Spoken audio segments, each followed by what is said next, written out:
ঠিক আছে, তখন যে টাকা কি গরম, ফেসবুক তো দিত মনে করেন মাসে 15 থেকে 20 লাখ টাকা, একবারে টাটকা অর্গানিক, হচ্ছে ফরমালিন নাই, পরে লিচু আরো ছিল। হ্যাঁ, এবার শর্মিলার জন্য সিজনের আম ও লিচু পাঠালো আলম হাসান।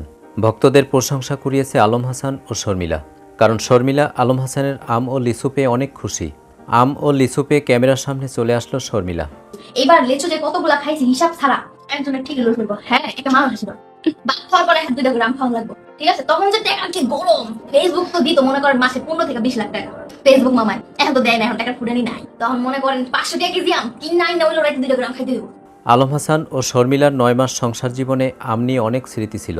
একসময় আলম হাসানের কথা বলতে যেয়ে অনেক আবেগী হয়ে যায় শর্মিলা। হঠাৎ শর্মিলা বলে, আলম হাসানের যখন ফেসবুকে অনেক ইনকাম ছিল তখন 500 টাকা কেজি হলেও আমার জন্য আম নিয়ে আসতো। আমার খাবার নিয়ে কখনো আলম হাসান বাধা দিত না। ওর মুখের ভাষাটাই শুধু খারাপ ছিল। অল্প পানির মাছ বেশি পানিতে গেলে লাফালাফি করে, টিকতে না কিন্তু, বুঝছেন? আর আমার দেখলাম অনেক দেবো কি অল্প পানির মাছ বেশি পানিতে আমি মনে হয়, কিন্তু guys, বিশ্বাস করেন আমি জন্মের পর থেকে এমন পরিবেশই করেছি। দর্শক, কেমন লাগলো আজকের আপডেট পেয়ে অবশ্যই কমেন্ট করে জানিয়ে দিন। আর ভিডিওটি যদি ভালো লাগে লাইক, কমেন্ট, সাবস্ক্রাইব করে আমাদের সাথে থাকুন।